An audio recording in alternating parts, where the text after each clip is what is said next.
산골 깊숙한 불법 요양시설.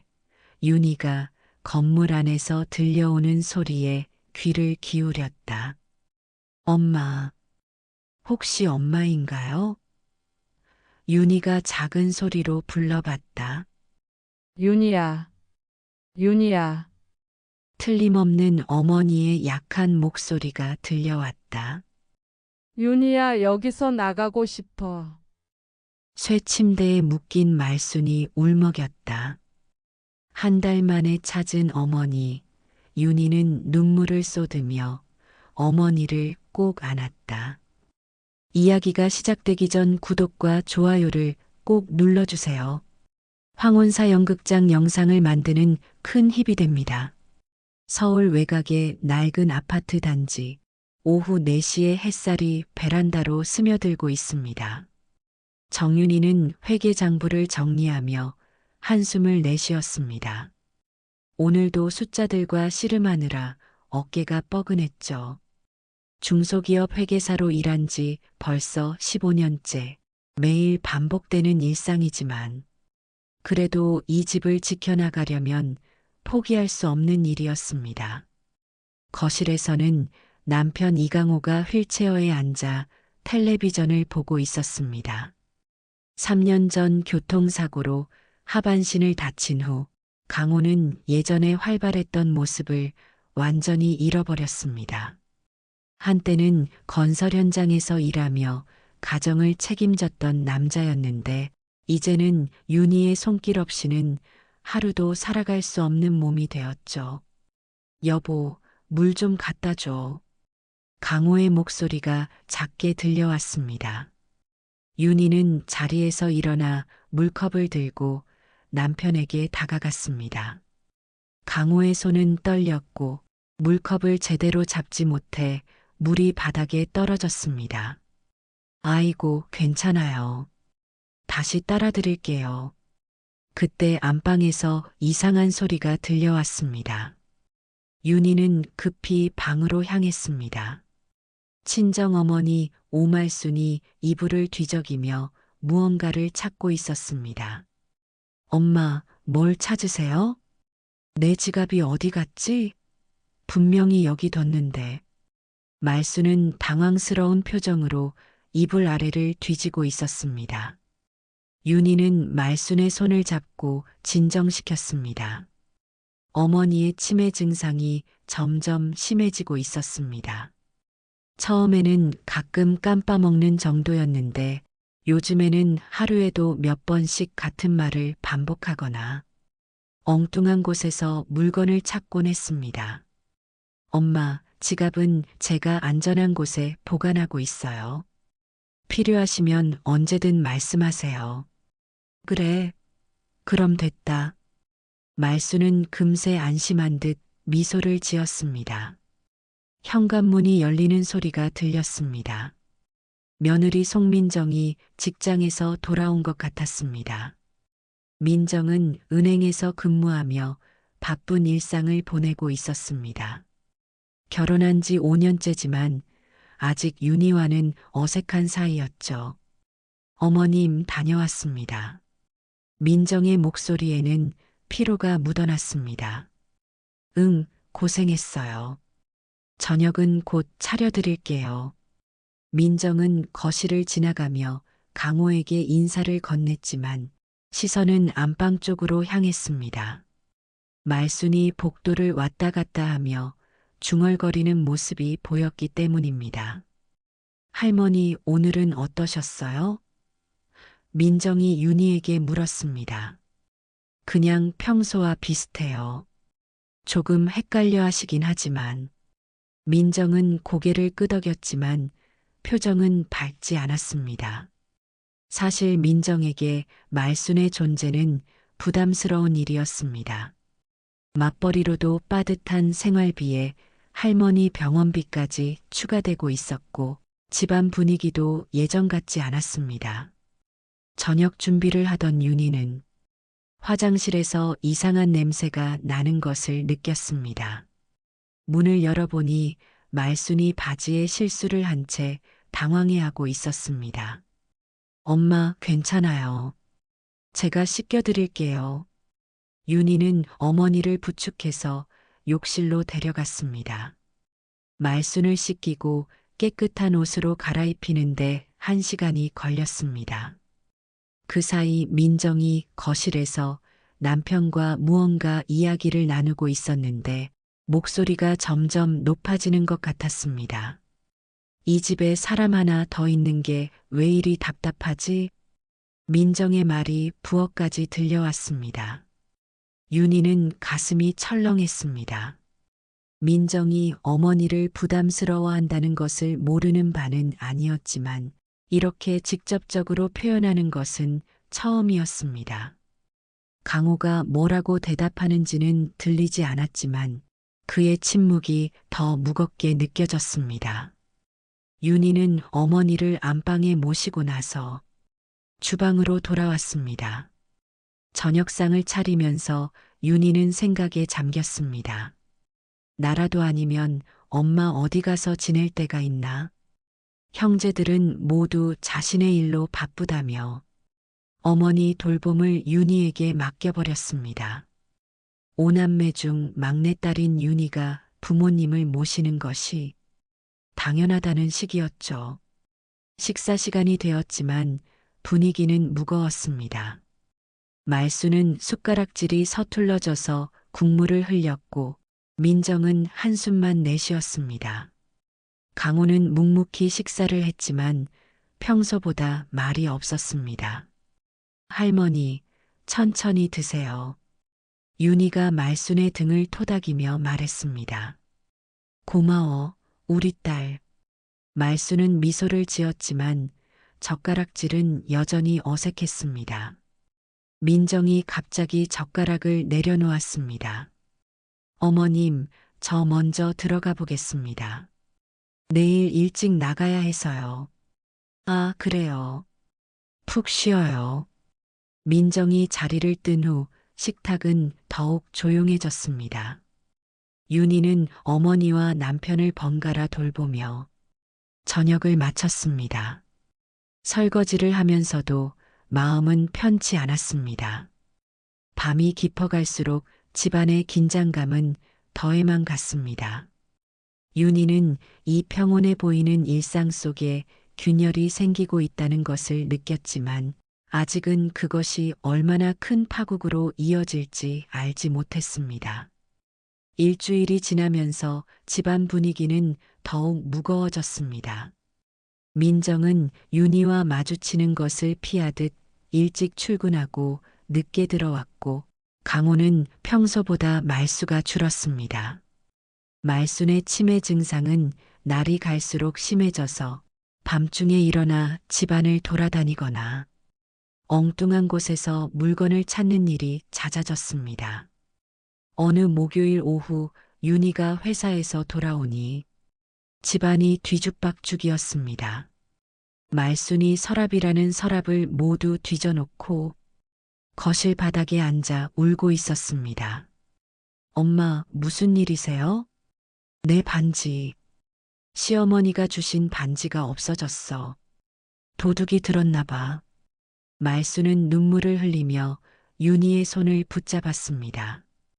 윤희는 어머니를 달래면서 흩어진 물건들을 정리했습니다.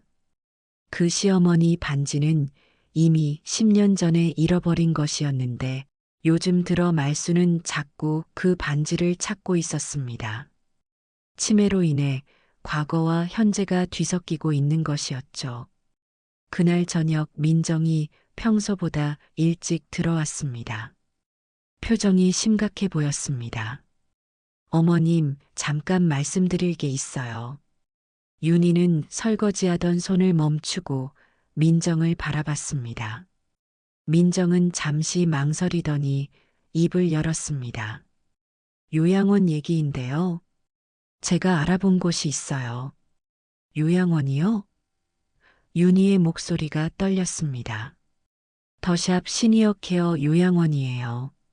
시설도 좋고 전문 간병인들이 있어서 할머니께서 더 나은 치료를 받으실 수 있을 거예요. 민정은 이미 상당한 정보를 수집해둔 상태였습니다. 요양원의 브로셔까지 준비해 와서 윤희 앞에 펼쳐 보였습니다. 깨끗한 시설과 친절한 직원들의 모습이 담긴 사진들이 보기 좋게 배열되어 있었습니다. 좋은 곳 같아 보이긴 하지만 윤희는 말을 잇지 못했습니다.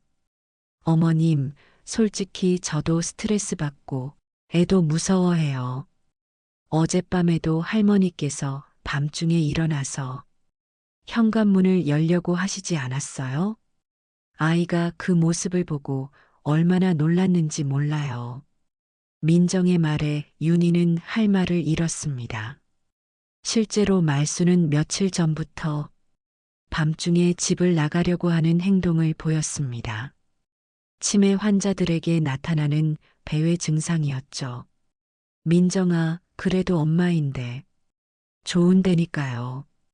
여기서 혼자 돌보시는 것보다 훨씬 나을 거예요. 전문가들이 계시잖아요. 민정은 이미 요양원에 문의까지 해본 상태였습니다. 입소 가능한 날짜도 확인해뒀고 필요한 서류 목록까지 준비해놨습니다. 마치 이미 결정된 일처럼 말하고 있었습니다. 그때 강호가 휠체어를 굴리며 부엌으로 들어왔습니다. 무슨 이야기 하는 거야? 민정이 요양원 이야기를 설명하자 강호는 한참 동안 침묵했습니다. 윤희는 남편이 뭐라고 말해줄지 기대했지만 강호는 그저 고개를 끄덕일 뿐이었습니다. 그것도 방법일 수 있겠네. 윤희는 남편의 말에 더욱 당황했습니다. 가족들이 모두 어머니를 요양원에 보내는 것에 동의하고 있는 상황이었습니다. 여보, 그래도 윤희야, 너도 힘들잖아. 회사 일도 하면서 어머님까지 돌보기가 쉬운 일이 아니야. 그날 밤 윤희는 잠을 이룰 수 없었습니다. 안방에서 어머니의 고른 숨소리가 들려왔지만 마음은 복잡하기만 했습니다. 정말로 어머니를 요양원에 보내는 것이 옳은 일일까요? 다음 날 아침 민정이 다시 요양원 이야기를 꺼냈습니다. 어머님, 어제 요양원에서 연락이 왔어요. 다음 주에 자리가 나온다고 하네요. 이미 예약을 해뒀다는 거예요? 일단 대기 명단에는 올려놨어요. 어머님께서 결정해 주시면 되니까요. 민정의 말에 윤희는 배신감을 느꼈습니다. 자신과 상의도 없이 이미 절차를 진행해 놓은 것이었습니다. 며칠 더 고민한 끝에 윤희는 결국 굴복하고 말았습니다. 가족들의 압박과 현실적인 어려움 앞에서 더 이상 버틸 수가 없었습니다. 무엇보다 어머니에게 더 나은 돌봄을 받게 해주고 싶다는 마음도 있었습니다. 요양원 입소일이 정해졌습니다. 윤희는 말순의 짐을 싸면서 눈물을 참을 수 없었습니다. 엄마, 좋은 곳이에요. 거기서 더 잘 돌봐드릴 거예요. 그래, 우리 딸이 정한 거라면 좋을 거야. 말수는 상황을 제대로 이해하지 못한 채 순순히 따라 나섰습니다. 더샵 시니어 케어 요양원은 생각보다 깨끗하고 현대적인 시설이었습니다. 직원들도 친절했고 다른 어르신들도 편안해 보였습니다. 윤희는 조금이나마 마음을 놓을 수 있었습니다. 어머님, 여기서 편안히 지내세요. 자주 뵈러 올게요. 말순을 요양원에 두고 돌아오는 길, 윤희의 마음은 복잡했습니다. 이것이 정말 옳은 선택이었을까요? 하지만 이제 와서 돌이킬 수는 없었습니다. 그런데 석 주가 지난 어느 날 오후 윤희가 회사에 있을 때 예상치 못한 전화가 걸려왔습니다. 보호자님, 죄송합니다. 어머님이 사라지셨습니다. 요양원 직원의 목소리가 떨리고 있었습니다. 뭐라고요? 사라졌다고요? 오늘 오전 점호 후에 어머님을 찾을 수 없어서 지금 수소문하고 있는데 윤희는 전화기를 놓치지 못한 채 그 자리에 서 있었습니다. 세상이 무너지는 것 같았습니다. 윤희는 급히 회사를 나와 요양원으로 향했습니다. 가슴이 터질 것 같았고 온몸이 떨렸습니다. 택시 안에서 계속 전화를 걸어봤지만 어머니를 찾았다는 소식은 들려오지 않았습니다. 요양원에 도착하자 이미 경찰관 2명이 와 있었습니다. 원장과 간병인들이 당황한 표정으로 상황을 설명하고 있었는데 모두 똑같은 말만 반복했습니다. 오전 9시 점호까지는 분명히 계셨어요. 그런데 10시에 확인해 보니 안 계시더라고요. 윤희는 실종 신고를 접수하면서 머릿속이 하얘졌습니다. 치매를 앓고 있는 83세 노인이 혼자서 어디로 갈 수 있을까요? 길을 잃고 헤매고 있을 어머니 생각에 눈앞이 캄캄했습니다. 보호자님, CCTV를 확인해 보겠습니다. 경찰관이 말했습니다. 요양원의 관리실로 들어가서 모니터 앞에 앉았습니다. 여러 대의 화면에는 복도, 로비, 출입구의 모습이 녹화되어 있었습니다. 직원이 어젯밤부터 오늘 아침까지의 영상을 빨리 돌려가며 확인했습니다. 이상하네요. 정문으로 나간 기록이 없는데요. 다른 출구들도 하나씩 확인해 봤지만 말순이 나가는 모습은 보이지 않았습니다. 윤희는 더욱 불안해졌습니다. 어머니가 건물 어딘가에 숨어 있는 것일까요? 아니면 다른 방법으로 나간 것일까요? 혹시 비상구는 확인해 보셨나요? 윤희가 물었습니다. 비상구는 알람이 울리게 되어 있어서 누군가 열면 바로 알 수 있습니다. 어젯밤부터 한 번도 울리지 않았어요. 경찰관이 더 자세히 영상을 들여다보더니 무언가를 발견한 듯 화면을 정지시켰습니다. 잠깐 이 부분을 다시 봅시다. 새벽 2시쯤의 영상이었습니다. 어둠 속에서 희미하게 움직이는 그림자가 보였습니다. 한 사람이 휠체어를 밀고 있는 것 같았는데 화질이 좋지 않아서 자세히 알아볼 수는 없었습니다. 저게 뭐죠? 윤희가 긴장한 목소리로 물었습니다. 확대해서 봐야겠네요. 직원이 영상을 확대하자 조금 더 선명해졌습니다. 분명히 누군가가 휠체어에 탄 사람을 밀고 있었습니다. 그런데 휠체어에 앉은 사람이 병원 가운을 입고 있는 것이 말순과 비슷해 보였습니다. 이게 어머님일까요? 윤희의 목소리가 떨렸습니다. 경찰관이 영상을 더 자세히 분석했습니다. 시간대를 바꿔가며 확인해 보니 새벽 1시 반쯤부터 수상한 움직임이 포착되기 시작했습니다. 누군가 복도를 조심스럽게 걸어 다니고 있었는데 직원이 아닌 것 같았습니다. 이 사람이 누구인지 확인할 수 있을까요? 경찰관이 물었습니다. 잠깐만요. 얼굴 쪽을 확대해 보겠습니다. 영상 속 인물의 얼굴 부분을 최대한 확대했지만 여전히 흐릿했습니다. 하지만 체격이나 옷차림으로 봐서는 여성인 것 같았습니다. 그리고 이 요양원의 직원 유니폼을 입고 있지 않았습니다. 직원 명단을 확인해 봐야겠네요. 밤근무자가 몇 명인지요. 원장이 당황하며 설명했습니다. 밤에는 간병인 2명만 근무합니다. 그런데 둘 다 남자예요. 그럼 이 여성은 누구일까요? 윤희는 점점 더 혼란스러워졌습니다. 외부인이 새벽에 요양원에 들어와서 어머니를 데려간 것일까요? 그게 가능한 일일까요? 경찰관이 다른 각도의 카메라 영상도 확인해 봤습니다. 후문 쪽 카메라에서도 비슷한 시간대에 수상한 움직임이 포착됐습니다. 휠체어를 밀고 있는 사람과 똑같아 보이는 여성이 건물 뒤쪽으로 이동하는 모습이었습니다. 후문으로 나간 것 같네요. 그런데 후문도 보안카드가 있어야 열리는 거 아닌가요? 네, 맞습니다. 직원만 출입할 수 있어요. 그렇다면 이 여성은 요양원과 관련된 사람일 가능성이 높았습니다. 윤희는 불안감이 더욱 커졌습니다.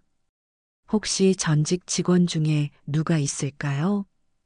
경찰관이 물었습니다. 원장이 잠시 생각하더니 말했습니다. 한 달 전쯤에 그만둔 간병인이 있긴 해요. 그런데 설마 누구인데요? 송민정이라는 분인데 갑자기 그만뒀어요. 개인 사정이 있다면서요.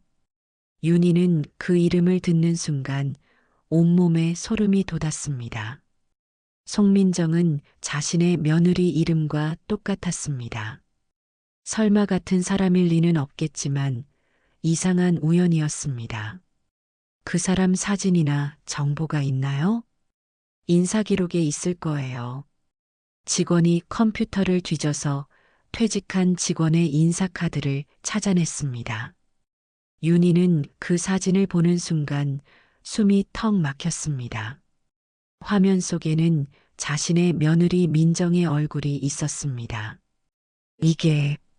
이게 우리 며느리예요. 윤희의 목소리가 떨렸습니다. 경찰관과 요양원 직원들이 모두 놀란 표정을 지었습니다.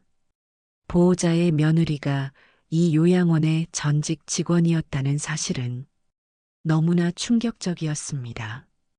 그렇다면 CCTV에 나온 여성이 며느리분일 가능성이 높네요. 윤희는 다시 영상을 봤습니다. 이번에는 민정이라는 것을 알고 보니 확실해 보였습니다. 체격도 비슷했고 걸음걸이도 민정과 닮아 있었습니다. 민정이가 왜 저기 있는 거야? 윤희는 혼잣말처럼 중얼거렸습니다. 경찰관이 윤희를 진정시켰습니다. 일단 며느리분께 연락해서 확인해 봐야겠습니다. 지금 어디 계신지 아시나요? 윤희는 떨리는 손으로 민정의 전화번호를 눌렀습니다. 하지만 전화는 꺼져 있었습니다. 회사로 전화해봐도 민정은 오늘 출근하지 않았다고 했습니다. 집으로 돌아가는 길에 윤희의 머릿속은 복잡했습니다. 민정이 요양원 직원이었다는 사실, 그리고 어머니가 실종된 날 새벽에 요양원에 있었다는 사실. 이 모든 것이 우연일 수는 없었습니다. 집에 도착하자 민정의 방은 비어 있었습니다. 옷장도 텅 비어 있었고 개인 물품들도 모두 없어진 상태였습니다. 민정과 아이는 언제 짐을 싸서 나간 것일까요? 윤희는 그제야 모든 것이 계획된 일이었다는 것을 깨달았습니다. 윤희는 며칠 동안 민정의 행방을 찾아다녔습니다. 민정이 다니던 은행에 가서 물어봐도 퇴사 처리가 된 상태였고 동네 지인들도 민정의 소재를 알지 못했습니다. 마치 처음부터 존재하지 않았던 사람처럼 흔적을 감춰버린 것이었습니다. 경찰은 민정을 참고인으로 수배했지만 쉽게 찾을 수 없었습니다. 핸드폰은 꺼져 있었고 신용카드 사용 내역도 실종 당일 이후로는 없었습니다. 마치 세상에서 사라진 것 같았습니다.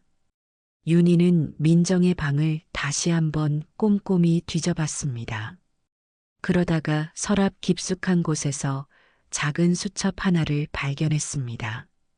수첩을 펼쳐보니 여러 요양원의 이름과 전화번호, 그리고 의미를 알 수 없는 숫자들이 적혀 있었습니다.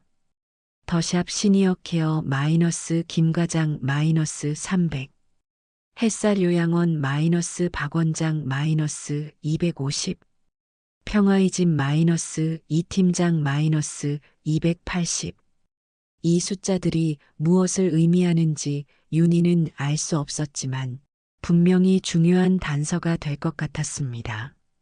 경찰에게 수첩을 넘겨준 후 윤희는 직접 민정의 과거를 파헤치기 시작했습니다. 민정의 대학 동창에게 연락해 본 결과 놀라운 사실을 알게 되었습니다. 민정은 결혼 전에 간병인으로 일했던 적이 있었다는 것입니다. 그것도 여러 요양원을 옮겨 다니며 일했다고 했습니다. 민정이가 간병인이었다고요? 윤희는 믿을 수 없었습니다. 네, 대학 졸업하고 나서 몇 년간 그 일을 했어요. 그런데 갑자기 그만두더니 은행에 취직했다고 하더라고요. 왜 민정이 자신에게 간병인 경력을 숨겼을까요? 그리고 왜 하필 어머니가 입소한 요양원에서 일했던 것일까요? 이 모든 것이 우연이라고 보기에는 너무 많은 의문점이 있었습니다. 다음 날 경찰로부터 연락이 왔습니다. 민정의 통장 거래 내역을 조사한 결과 지난 몇 달 동안 정체를 알 수 없는 곳에서 상당한 금액을 받아온 것이 확인됐다는 것입니다. 한 달에 200만 원에서 300만 원 정도씩 현금으로 입금되고 있었어요. 은행 급여 외에 추가 수입이 있었던 것 같습니다. 윤희는 더욱 의혹이 커졌습니다. 민정이 은행에서 일하면서 다른 곳에서도 돈을 받고 있었다는 것인가요? 그날 저녁 강호가 윤희를 불렀습니다. 윤희야, 너한테 말 안 한 게 하나 있어. 뭔데요? 민정이가 내 통장을 건드린 것 같아. 윤희는 깜짝 놀랐습니다. 강호는 교통사고 보상금으로 받은 돈을 비자금으로 따로 관리하고 있었는데 그 존재를 아는 사람은 가족 중에서도 많지 않았습니다. 어떻게 알았어요? 은행에서 거래 내역서가 왔는데 내가 모르는 출금 기록이 있더라. 강호가 보여준 통장을 확인해 보니 지난 몇 달 동안 소액씩 여러 번 출금된 기록이 있었습니다. 한 번에 많은 돈을 빼지는 않았지만 누적하면 상당한 금액이었습니다. 이걸 민정이가 한 거라고 확신해요? 비밀번호를 아는 사람이 민정이밖에 없어. 내가 몸이 불편하니까 가끔 심부름을 부탁했거든. 윤희는 충격을 받았습니다. 민정이 시아버지의 돈을 몰래 빼돌렸다는 것입니다. 그 돈으로 무엇을 했을까요? 다음 날 아침 윤희는 민정이 다녔던 더샵 시니어 케어 요양원에 다시 찾아갔습니다. 원장과 직접 면담을 요청했습니다. 송민정 씨에 대해서 좀 더 자세히 알고 싶어요. 원장은 처음에는 개인정보라며 말을 아꼈지만 윤희의 간절한 부탁에 못 이겨 조금씩 이야기해 주었습니다. 송민정 씨는 일은 잘했어요. 하지만 좀 이상한 면이 있었죠. 어떤 면에서요? 환자 가족들과 개인적으로 접촉하는 경우가 많았어요. 본인은 더 나은 서비스를 제공하기 위해서라고 했지만 원장은 말을 흐렸지만 윤희는 직감적으로 알 수 있었습니다. 민정이 뭔가 부정한 일에 연루되어 있었다는 것을 말입니다. 혹시 다른 요양원으로 환자를 옮기는 일에 관여한 적이 있나요? 원장의 표정이 굳어졌습니다. 그런 의혹이 있어서 그만두게 했어요. 확실한 증거는 없었지만 환자들이 갑자기 다른 요양원으로 옮겨가는 경우가 민정 씨 담당 환자들에게 유독 많았거든요. 윤희는 점점 진실에 가까워지고 있다는 것을 느꼈습니다. 민정이 요양원 환자들을 다른 곳으로 옮기는 일에 관여했다면 그 대가로 돈을 받았을 가능성이 높았습니다. 그날 오후 윤희는 용기를 내어 민정의 친정을 찾아갔습니다. 민정의 어머니는 며느리의 갑작스러운 방문에 당황했습니다. 민정이 어디 있는지 알고 계신가요? 글쎄요. 며칠 전에 급히 이사한다고 하더니 연락이 없네요. 민정의 어머니도 딸의 행방을 모르고 있었습니다.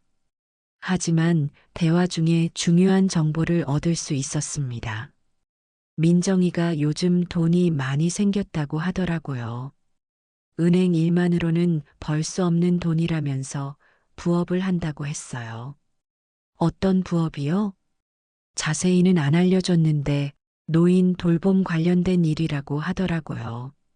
윤희는 이제 민정의 정체를 어느 정도 파악할 수 있었습니다.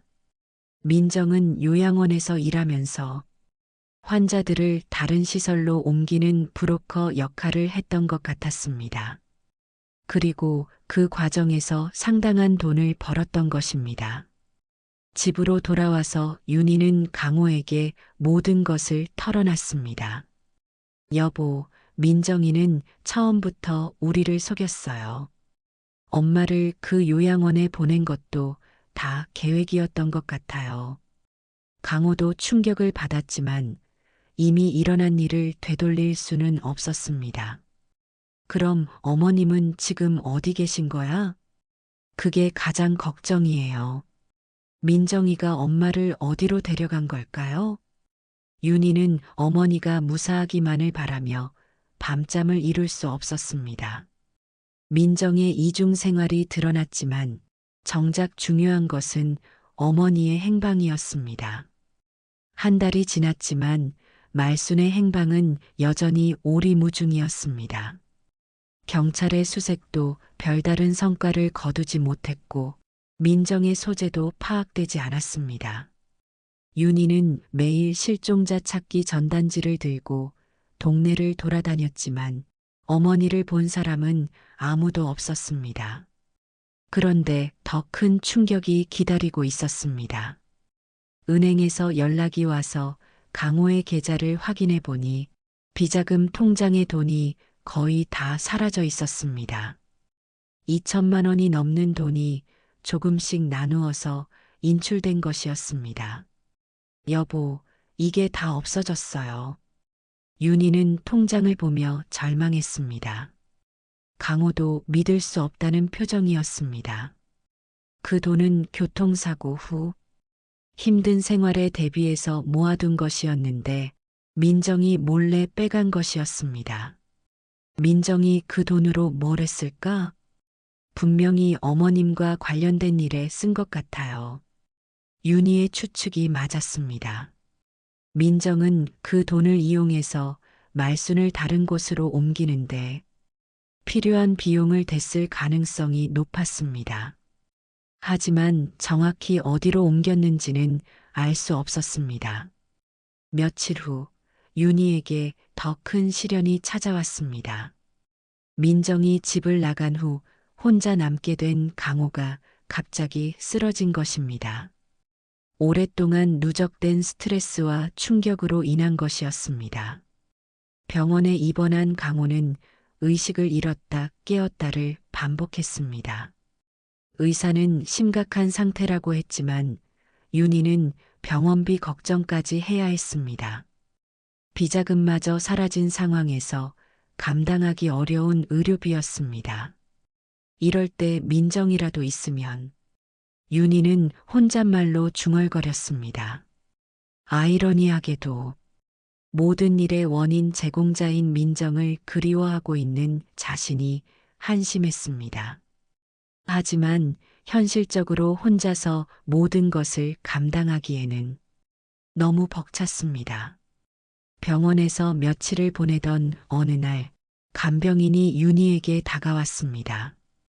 보호자님, 혹시 송민정이라는 분 아세요? 윤희는 깜짝 놀랐습니다. 네, 알아요. 왜 그러세요? 저희 병원에서도 일한 적이 있어요. 그런데 문제가 좀 있었던 사람이에요. 간병인의 말에 따르면 민정은 이 병원에서도 환자 가족들과 개인적으로 접촉해서 다른 요양원을 소개해주는 일을 했다고 합니다. 그 과정에서 수수료를 받았던 것 같다고 했습니다. 어떤 요양원들을 소개했는지 아세요? 주로 지방에 있는 작은 곳들이었어요. 비용이 저렴하다고 하면서요. 윤희는 중요한 단서를 얻었다는 생각이 들었습니다. 민정이 어머니를 지방에 어떤 요양원으로 옮겼을 가능성이 높았습니다.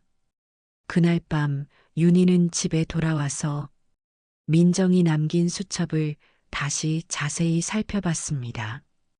그 안에 적힌 요양원들의 위치를 지도에서 찾아보니 대부분 서울에서 멀리 떨어진 지방에 있었습니다.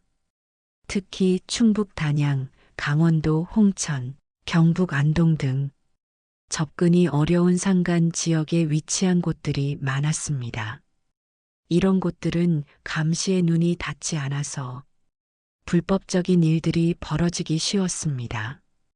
윤희는 경찰에게 이 정보를 제공했지만 경찰로서는 구체적인 증거 없이 모든 곳을 수색하기는 어렵다고 했습니다. 실종자 수색에 한계가 있다는 것이었습니다. 일주일 후 강호가 의식을 되찾았습니다. 하지만 상태는 이전보다 더 나빠져 있었습니다. 말도 제대로 못하고 기억력도 많이 떨어져 있었습니다. 윤희야. 강호가 간신히 윤희의 이름을 불렀습니다. 네, 여기 있어요. 미안해. 내가 민정이를 믿어서. 강호는 자신이 민정을 믿었던 것을 후회하고 있었습니다. 하지만 이미 돌이킬 수 없는 일이었습니다. 병원에서 한 달을 보낸 후 강호는 집으로 돌아왔지만 예전과는 완전히 다른 사람이 되어 있었습니다. 윤희는 이제 혼자서 모든 것을 감당해야 했습니다. 남편 간병, 생계유지, 그리고 어머니 찾기까지. 어느 날 오후 윤희가 집에서 강호를 돌보고 있을 때 우편함에서 이상한 편지 하나를 발견했습니다. 발신인 이름도 주소도 없는 편지였습니다. 손으로 쓴 글씨로 이렇게 적혀 있었습니다. 요양원 옆 쓰레기장을 확인해 보세요. 윤희는 가슴이 철렁했습니다. 혹시 어머니와 관련된 소식일까요? 아니면 누군가의 장난일까요? 하지만 지푸라기라도 잡고 싶은 심정이었습니다.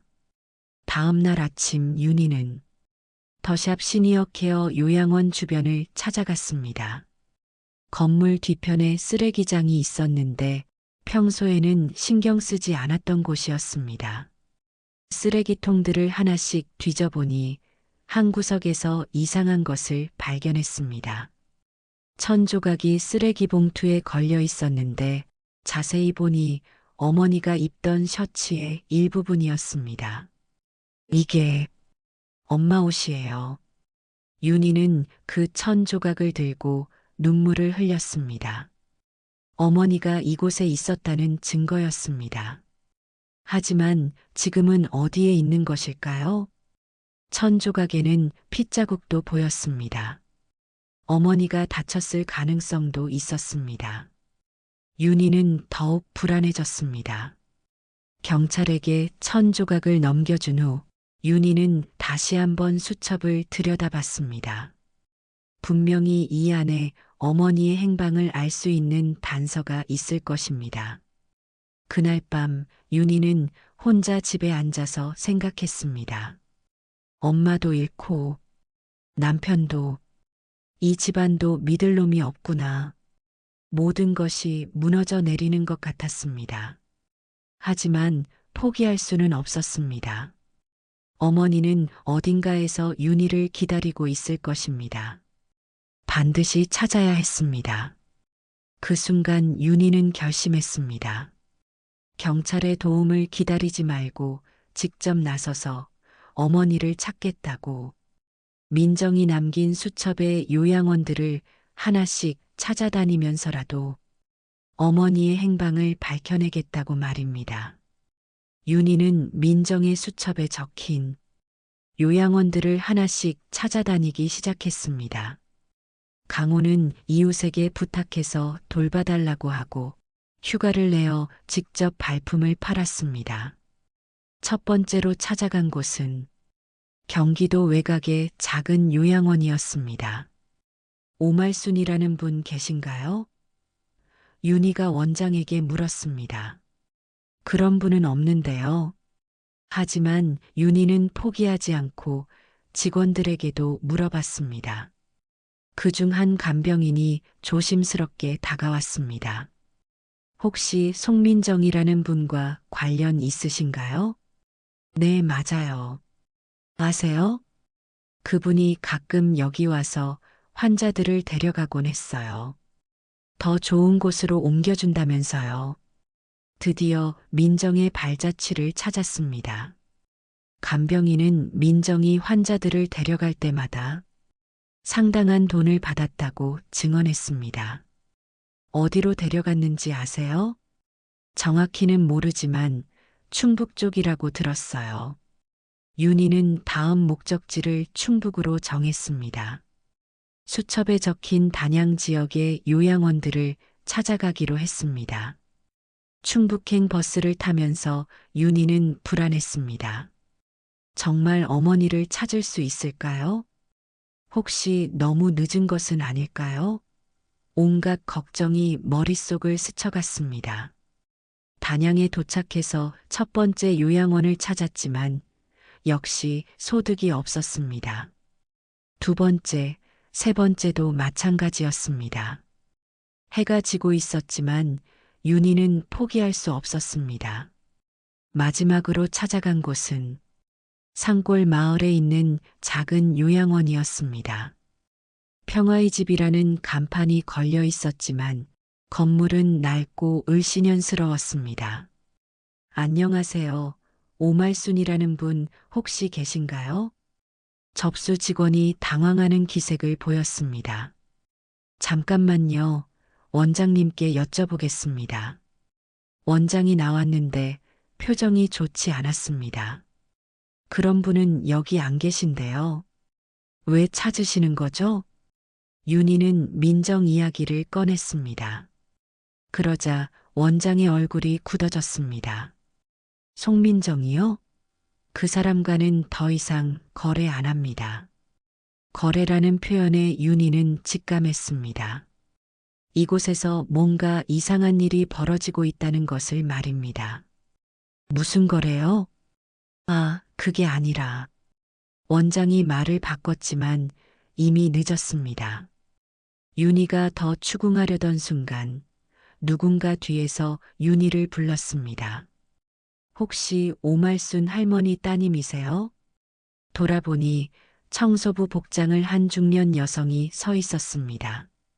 네, 맞아요. 저한테 잠깐 오세요. 여성은 윤희를 건물 뒤편으로 데려갔습니다. 주변을 살핀 후 조심스럽게 입을 열었습니다. 할머니 여기 계셨어요. 한 달 전쯤에요. 윤희의 가슴이 뛰기 시작했습니다. 지금은 어디 계세요? 다른 곳으로 옮겨갔어요. 그 송민정이라는 여자가 데려갔어요. 어디로요? 정확히는 몰라도 더 깊은 산속이라고 들었어요. 차로 1시간 정도 가는 곳이라고. 여성은 주변을 더욱 살피더니 작은 종이 쪽지를 윤희에게 건넸습니다. 이거 혹시 도움이 될 수도 있어요. 그 여자가 떨어뜨린 것 같은데. 종이 쪽지에는 주소 같은 것이 적혀 있었습니다. 단양군 매포읍 산길 47번지라고 되어 있었습니다. 고맙습니다. 정말 고맙습니다. 윤희는 그 주소를 들고 택시를 잡았습니다. 운전기사에게 주소를 보여주자 고개를 갸웃거렸습니다. 여기 가면 아무것도 없을 텐데요. 완전 산속이에요. 그래도 가주세요. 산길을 따라 한참을 올라가니 정말 인적이 드문 곳이 나왔습니다. 간이 건물들이 몇 채 있었는데 요양원이라고 하기엔 너무 허술해 보였습니다. 택시를 내린 윤희는 조심스럽게 주변을 살펴봤습니다. 그때 한 건물에서 이상한 소리가 들려왔습니다. 누군가 도움을 청하는 것 같은 신음소리였습니다. 윤희는 용기를 내어 그 건물에 다가갔습니다. 창문이 모두 가려져 있어서 안을 볼 수는 없었지만 분명히 사람들이 있는 것 같았습니다. 엄마, 혹시 엄마인가요? 윤희가 작은 소리로 불러봤습니다. 그러자 안에서 더욱 큰 소리가 들려왔습니다. 윤희야, 윤희야. 틀림없이 어머니의 목소리였습니다. 윤희는 눈물이 났습니다. 엄마, 엄마 여기 계세요? 윤희야, 여기서 나가고 싶어. 말순의 약한 목소리가 들려왔습니다. 윤희는 문을 열어보려 했지만 잠겨 있었습니다. 창문도 모두 막혀 있어서 들어갈 방법이 없었습니다. 그때 뒤에서 발걸음 소리가 들렸습니다. 윤희는 깜짝 놀라 돌아봤습니다. 한 남자가 험악한 표정으로 다가오고 있었습니다. 여기서 뭐 하세요? 제 어머니를 찾고 있어요. 여기 그런 사람 없어요. 빨리 나가세요. 남자는 윤희를 밀어내려 했습니다. 하지만 윤희는 물러서지 않았습니다. 제 어머니가 안에 있어요. 지금 목소리를 들었어요. 그런 소리 안 들려요. 착각이에요. 남자와 실랑이를 벌이던 윤희는 휴대폰을 꺼내 경찰에 신고했습니다. 하지만 이곳은 너무 외진 곳이라 경찰이 오려면 시간이 걸릴 것 같았습니다. 경찰 불렀어요. 곧 올 거예요. 남자는 당황했지만 윤희를 그냥 보내주지 않았습니다. 오히려 윤희를 다른 곳으로 끌고 가려 했습니다. 바로 그때 예상치 못한 곳에서 도움이 왔습니다. 아까 만났던 청소부 여성이 경찰관 2명과 함께 나타난 것입니다. 경찰입니다. 신고받고 왔습니다. 남자는 이제서야 당황하며 도망가려 했지만 이미 늦었습니다. 경찰은 남자를 제지하고 윤희에게 상황을 물어봤습니다. 어머니가 저 건물 안에 있어요. 목소리를 직접 들었어요. 경찰이 건물 문을 강제로 열었습니다. 안에는 여러 명의 노인들이 열악한 환경에서 지내고 있었습니다. 그 중에 윤희가 찾던 말순도 있었습니다. 엄마, 말순은 침대에 묶여 있었고 몸도 많이 쇠약해져 있었습니다. 윤희는 어머니를 안고 울었습니다. 윤희야, 정말 윤희야. 드디어 어머니를 찾았습니다. 하지만 민정의 행방은 여전히 알 수 없었습니다. 말순을 구출한 후 경찰은 그 불법 요양시설을 전면 수사하기 시작했습니다. 비닐하우스를 개조한 듯한 건물 안에는 말순을 포함해서 7명의 노인들이 있었습니다. 모두 제대로 된 치료나 간병을 받지 못한 채 방치되어 있었습니다. 말순은 쇠침대에 묶여 있었고 몸에는 상처도 많았습니다. 윤희는 어머니의 손을 잡고 눈물을 흘렸습니다. 엄마, 괜찮아요. 이제 집에 가요. 윤희야. 정말 윤희야? 꿈이 아니지? 말순은 윤희를 제대로 알아보기까지 시간이 걸렸습니다. 치매가 더 심해진 것 같았지만 그래도 딸을 알아보는 것만으로도 다행이었습니다. 경찰은 이 시설을 운영하던 사람들을 체포했습니다. 그들은 제대로 된 허가도 없이 노인들을 수용하며 가족들로부터 돈을 받아온 것으로 드러났습니다. 민정은 어디 있습니까? 윤희가 경찰관에게 물었습니다. 아직 소재를 파악하지 못했습니다. 하지만 곧 잡을 수 있을 것입니다. 병원으로 이송된 말순은 검사 결과 영양실조와 함께 여러 외상을 입은 상태였습니다. 다행히 생명에는 지장이 없었지만 회복까지는 시간이 걸릴 것 같았습니다. 며칠 후 경찰로부터 연락이 왔습니다. 민정을 체포했다는 것이었습니다.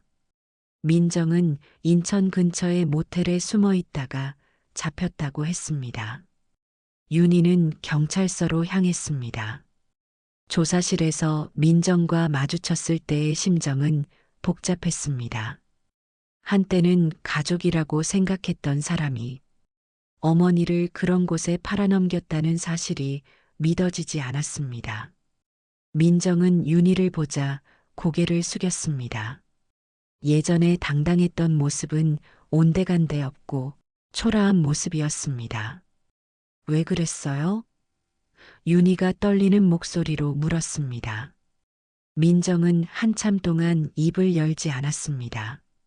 그러다가 작은 목소리로 대답했습니다. 어머님, 전 그냥 우리 가족이 살고 싶었어요. 그게 엄마를 그런 곳에 팔아넘길 이유가 됩니까? 너무 힘들었어요. 할머니 돌보는 것도 집안 분위기도. 민정은 눈물을 흘리며 자신의 처지를 호소했습니다. 하지만 윤희에게는 전혀 와닿지 않았습니다. 경찰관이 민정의 범행을 설명했습니다. 민정은 요양원에서 일하면서 환자들을 불법 시설로 넘기는 브로커 역할을 해왔다는 것입니다. 한 명당 200만 원에서 300만 원의 수수료를 받았다고 했습니다. 처음에는 그냥 부업으로 시작했어요. 돈이 필요했거든요. 민정이 변명했습니다. 그러다가 할머니까지 이용하게 된 거군요. 할머니가 요양원에 가시는 김에 그냥 한 번만 더. 민정의 말을 듣고 있자니 윤희는 분노가 치밀었습니다. 어머니를 하나의 상품으로 취급했다는 것입니다. 시아버지 통장에서 돈 빼낸 것도 이 일 때문이에요? 그 돈은 나중에 갚으려고 했어요. 정말로요. 하지만 민정의 해명은 설득력이 없었습니다. 이미 너무 많은 거짓말을 해왔기 때문입니다. 수사 결과 민정의 범행은 생각보다 체계적이고 광범위했습니다. 여러 요양원과 연결되어 있었고 수십 명의 노인들을 불법 시설로 넘겨왔다는 것이 밝혀졌습니다. 민정은 인신매매, 사기, 절도 등 여러 혐의로 기소됐습니다. 특히 치매 노인들을 상대로 한 범행이라는 점에서 중형이 예상됐습니다. 재판 과정에서 민정의 과거가 더욱 자세히 드러났습니다. 민정은 대학 졸업 후 간병인으로 일하면서 이런 일에 관여하기 시작했던 것입니다. 처음에는 단순히 환자 이송을 도와주는 정도였지만 점점 큰 돈이 되는 일임을 알게 되면서 본격적으로 브로커 활동을 했던 것입니다. 피고인은 치매로 고통받는 노인들과 그 가족들의 어려움을 이용해 부당한 이익을 취했습니다. 검사의 농고가 이어졌습니다. 특히 자신의 시할머니까지 범행 대상으로 삼은 것은 용서받을 수 없는 행위입니다. 민정의 변호사는 선처를 호소했지만 재판부의 판단은 엄격했습니다. 피고인 송민정에게 징역 5년을 선고합니다. 민정은 재판정에서 무너져 내렸습니다. 하지만 윤희는 아무런 동정심을 느끼지 못했습니다. 오히려 이 정도로는 부족하다는 생각까지 들었습니다. 재판이 끝난 후 윤희는 민정과 마지막으로 대면했습니다. 미안해요, 어머님. 정말 미안해요. 민정이 계속 사과했습니다. 이제 와서 미안하다고 해서 뭐가 달라져요? 엄마가 받은 고통이 없어져요? 그래도 할머니를 찾으셨잖아요. 민정의 말에 윤희는 더욱 화가 났습니다. 그게 당신 덕분인 줄 아세요? 당신 때문에 엄마가 그런 고생을 한 거예요. 민정은 더 이상 변명하지 못했습니다. 자신의 잘못을 인정할 수밖에 없었습니다. 윤희는 민정을 마지막으로 보고 돌아섰습니다. 이제 민정과는 영원히 남남이 되는 것입니다. 가족이라고 믿었던 사람이 사실은 가장 큰 적이었다는 사실이 여전히 믿어지지 않았습니다. 하지만 이제는 앞을 보고 살아야 했습니다. 어머니를 되찾았으니 이제 새로운 삶을 시작해야 했습니다. 비록 상처는 깊었지만 포기할 수는 없었습니다. 민정은 감옥으로 끌려갔고 윤희는 병원에 입원한 어머니를 찾아갔습니다. 말수는 많이 회복된 상태였습니다. 엄마, 이제 집에 가요. 고마워, 우리 딸. 정말 고마워. 드디어 모든 것이 끝났습니다. 길고 괴로웠던 악몽이 끝나고 이제 새로운 시작을 할 수 있게 되었습니다. 민정의 재판이 끝난 지 석 달이 지났습니다. 윤희는 어머니 말순을 집으로 모시고 와서 다시 함께 생활하기 시작했습니다. 처음에는 모든 것이 어색했습니다. 그동안 겪었던 일들로 인해 말순의 치매는 더 심해졌고 밤에 자주 악몽을 꾸며 깨어나곤 했습니다. 엄마, 괜찮으세요? 여기는 우리 집이에요. 어느 날 밤 말순이 또 악몽에서 깨어나 떨고 있을 때 윤희가 다가가 어머니의 손을 잡았습니다. 말순은 윤희를 보더니 안도의 표정을 지었습니다.